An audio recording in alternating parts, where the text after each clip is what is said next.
ये कक्षा 10वीं का revision test Madhya Pradesh board कक्षा 10वीं का रिवीजन टेस्ट गणित विषय का रिवीजन टेस्ट है ना। रिवीजन टेस्ट इसके विकल्प देख लो यहाँ पर। पहला क्वेश्चन सही विकल्प चुनकर लिखिए। तो 3 के प्रथम 5 गुणजों का योग कितना है? तो 3 के प्रथम 5 गुणजों का योग 45 होता है। अगला, शून्यक ऋण 2 और 5 वाले बहुपद की संख्या कितनी होती है? तो शून्यक ऋण 2 और 5 वाले बहुपद की संख्या 1 होगी। त्रिभुज ABC और त्रिभुज DEF में कोण B बराबर है कोण E के, और कोण F बराबर है कोण C के, और AB बराबर 3DE के बराबर है। तो इसका आंसर आएगा 12 नंबर का। समरूप है परंतु सर्वांग नहीं है।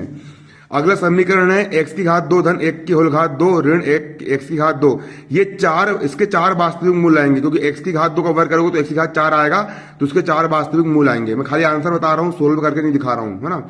सोल्व करके बताना होगा तो फिर आप कमेंट करना। इसका आंसर आएगा। अगला, यदि रैखिक समीकरणों का कोई युग्म संगत है तो उसकी आलक रेखा कैसी होगी? प्रतिच्छेदी संपाती। अगर रेखा प्रतिच्छेद कर रही है या एक के ऊपर एक होती है तो रेखा कैसी होती है? संगत होती है, संगत होती है। करनी दो क्या है? अपरिमेय संख्या है ना। पढ़ा चुका हूं, पूरे यूट्यूब पर वीडियो डले है ना। अगला, किन्हीं दो संख्याओं के लिए एलसीएम गुणा एचसीएफ बराबर होगा पहली संख्या गुणा दूसरी संख्या। लघुत्तम समावर्तक गुणा महत्तम समावर्तक बराबर होता है संख्याओं का गुणनफल। यहां पर संख्याओं का गुणनफल भी आ सकता है और पहली संख्या गुणा दूसरी संख्या भी आ सकता है। सभी वर्ग कैसे होते हैं? सभी वर्ग समचतुर्भुज होते हैं। सभी वर्ग समचतुर्भुज भी होते हैं और सभी वर्ग समरूप। इसका राइट आंसर भी समरूप होना चाहिए। सभी वर्ग समरूप होते हैं। सभी वर्ग कैसे होते हैं? समरूप होते हैं। और उसका एक आंसर ये समचतुर्भुज भी है। एक द्विघात समीकरण में बहुपद के अधिक से अधिक 2 शून्यक हो सकते हैं। द्विघात बहुपद x की घात 2 होती, मतलब इसमें 2 शून्यक हो सकते हैं,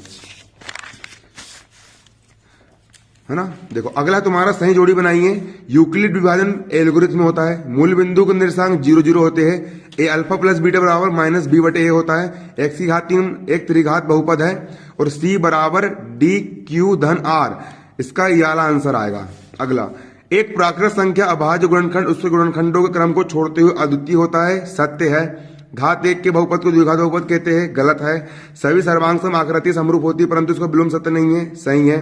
पूरा पढ़ा चुका हूँ, यूट्यूब पर डाले पूरे वीडियो, है ना, और कोचिंग में पढ़ा चुका हूँ, है ना। एक द्विघात समीकरण x की घात 2 धन bx धन c बराबर 0 में 2 भिन्न वास्तविक मूल होते हैं यदि ये गलत दिया है ना।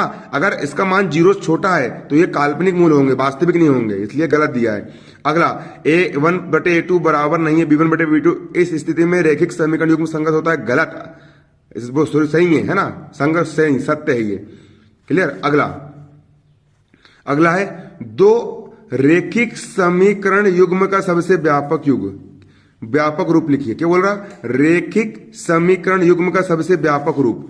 रैखिक समीकरण युग्म का व्यापक रूप होता है आपका a1x धन b1 बाय धन c1 बराबर 0, और दूसरा होता है a2x धन b2 बाय धन c2 बराबर 0। अगला, 2 आकृतियां जिनके आकार समान हो परंतु आवश्यक रूप से अमाप समान ना हो क्या कहलाती है?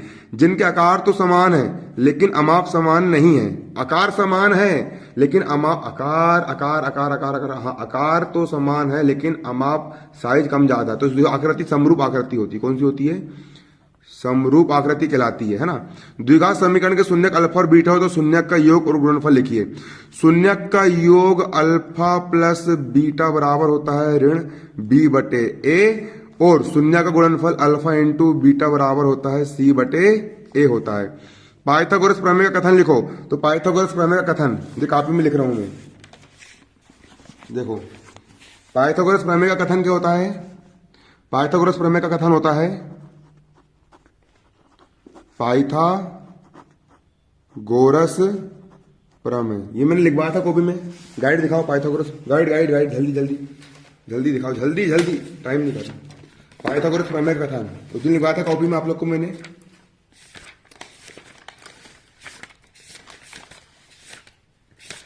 दो मिनट अभी निकाल दे रहा हूं ना।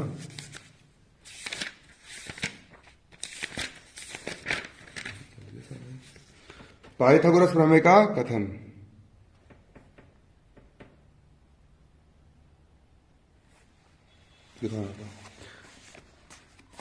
पाइथागोरस प्रमेय, ये दिखा पाइथागोरस प्रमेय कथन। एक समकोण त्रिभुज में कर्ण का वर्ग शेष 2 भुजाओं के वर्गों के योग के बराबर होता है। इतना लिखना है आपको। क्या कहा? एक समकोण त्रिभुज में, लिखो सब लोग, एक समकोण त्रिभुज में कर्ण का वर्ग शेष दो भुजाओं के वर्गों के योग के बराबर होता है। ये होता है पाइथागोरस प्रमेय। यहां से लेके यहां तक, यहां से लेकर के यहां तक। थोड़ा अच्छे दिखाओ, उसको हिलाओ मत, पूरा जाए ना यहां से। क्लियर? और नीचे सूत्र लिख देना। सूत्र क्या लिखना? कर्ण का वर्ग बराबर लंब का वर्ग धन आधार का, इतना लिख देना, 1 नंबर मिल जाएगा।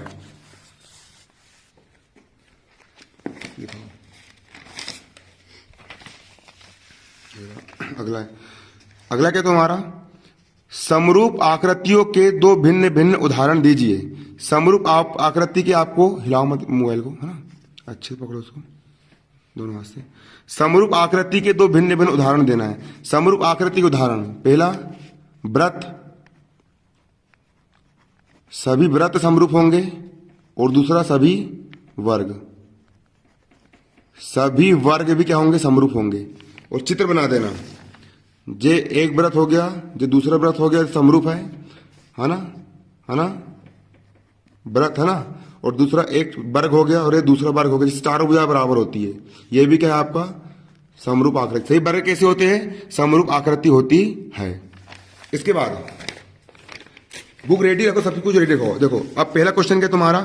पहला क्वेश्चन है, जांच कीजिए कि 2x - 1 इंटू x - 3 बराबर x + 5 ब्रैकेट में x - 3 एक द्विघात समीकरण है। आपको इसकी जांच करना है द्विघात समीकरण है या नहीं है। गणित की बुक